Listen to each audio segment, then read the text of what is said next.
Welcome to the new book releases for the week of February 24th. I'm Morgan if this is your first time here, and the last week of February is bringing us several YA books. I don't think we've seen a lot of YA this month, but this week I have a few to tell you about. If that's not your genre though, we will have timestamps between each of them to let you pick which one's your favorite. Without more babbling on my part, let's go ahead and get started, and we're rotating. We'll start the week off with fantasy, and the first book up is a sequel, Dance of Shadows by Gaurav Mohanty. I should have put the disclaimer that I'm going to mispronounce everybody's names. This is the sequel to Sons of Darkness, which came out last year, which is Indian-inspired tale. It says, bled dry by violent confrontations with the Magadhan Empire, the Mathuran Republic simmers on the brink of oblivion. The Republic's leaders, Krishna and Sabatama, have put their plans in motion within and beyond its blood-soaked borders to protect it from annihilation. But they will soon discover that neither gold nor alliances last forever. They are, however, not the only players in the game. The other one might be a pirate princess. This is a darker fantasy series, like grimdark, maybe. It's one that I had on my radar before, and now knowing that it is continuing in a regular vein, I am wanting to get to. As with everything, though, in the eventual span. Another one that sequel sounds wrong, as this is the 5th book in the Bone Season series, The Dark Mirror by Samantha Shannon. This is taking place in the year 2059 under a different sort of world. So this is urban fantasy in what is our world but isn't. And you know how most urban fantasies are. Several major world cities are under the control of a security force called Scion. Paige Mahoney works in the criminal underworld of Scion, London, a part of a secret cell known as the Seven Seals. The work she does is unusual, scouting for information by breaking into others' minds.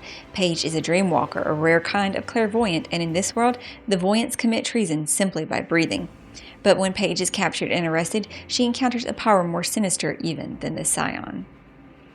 And I've heard mostly good things about this series. It seems that it's kind of long and it isn't for everyone. So this is one that I'm on the fence about trying, or just listening to other people talk about it, possibly. Moving into sci-fi, though, is a book that when I first heard about it months and months ago, I swear it said it was part of a series or a companion novel. And now I'm seeing that it's a standalone, and I'm so very confused. The Fourth Consort by Edward Ashton. Dalton Greaves is a hero. He's one of humankind's first representatives to Unity, a pan-species confederation working to bring all sentient life into a single, benevolent brotherhood. That's what they told him anyway. The only actual members of Unity that he's ever met are Boreal, a giant snail who seems more interested in plunder than spreading love and harmony, and Boreal's human sidekick, Nira, who Dalton strongly suspects roped him into this gig so that she wouldn't be the next one on Boreal's crew to get eaten by locals while prospecting. Funny thing though, turns out there actually is a benevolent confederation out there working for the good of all life. They call themselves the Assembly. And they really don't like Unity. More to the point, they really, really don't like Unity's new human minions. And there's a whole lot more that's going on in the description that we're not going to get into. But the description does give a reason why it might be called the Fourth Consort. From there, though, we're going to go into our YA books. The first one is Unlock the Dark by Sasha Hawk. Elia Talis' key conjuring abilities, when used with her father's magic, allow her to open a path to any location. But Papa is dying, and Elia has been forced to painfully tether him to life so she can siphon his magic to provide for her siblings. The god of death, and angry to be denied his due, punishes her by claiming her youngest brother as his servant. Desperate to save her brother, Elia accepts a potentially deadly commission from Tyrus, a kind-hearted prince with his nose stuck in a book. Tyrus wants Elia to help him find a legendary scroll. In exchange, he'll give her his hand in marriage, securing her and her siblings' futures and allowing her to release Papa to the afterlife. I feel like I forgot a key point of that description that would have been better than part of what I said. We shall move on, though, to a companion novel, A Touch of Blood by Sanji Patel. This is kind of like a prequel, but more so it's listed just as companion novel to A Drop of Venom. Gods are made, not born. Manisha, the youngest of 3 sisters, was sent to hide on the floating mountain. Her eldest sister, Ashani, made a deal with the Shades. In order to save her people in the midst of tragic war, she exchanged her life for theirs. Now, years later, the Shades claim their due, dragging Ashani into the nightmare realm where she must find the gatekeeper to fulfill her end of the bargain. Nothing is as it seems in a land filled with ravenous monsters, ghoulish residents, and a river full of the dead. But most terrifying of all is the Shadow King, who intends to use Ashani to obtain immortality. The first book I heard nothing but good things about, and it is a mixture kind of mythology retelling. I don't think it's just one sort of mythology in that one. We shall move on, though, to The Otherwhere Post by Emily J. Taylor. 7 years ago, Maeve Abernathy lost everything.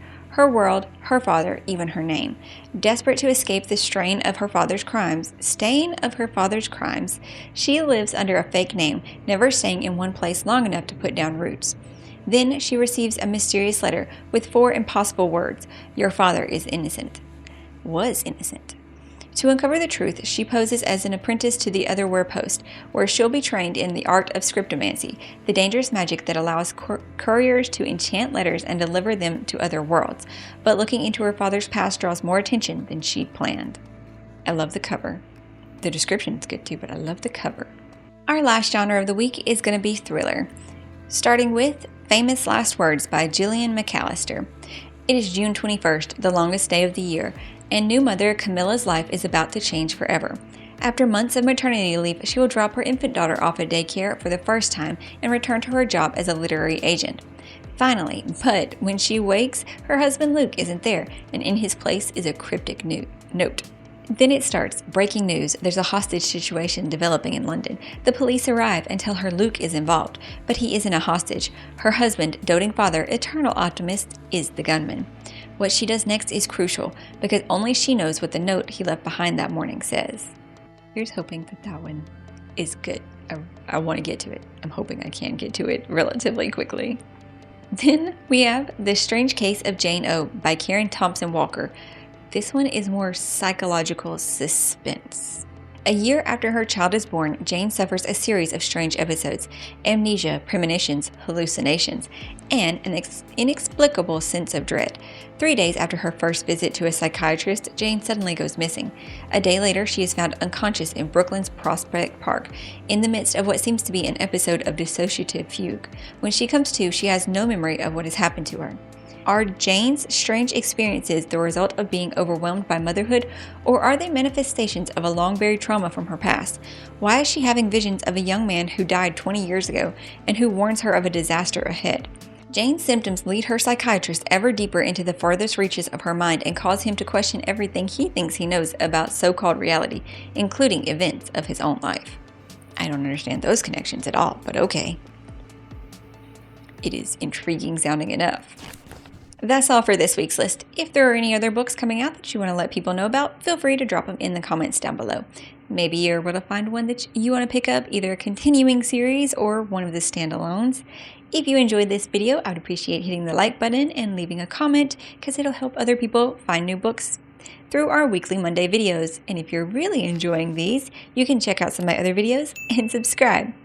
I hope you're having an excellent day, finding something great to read, and I'll see you in the next one.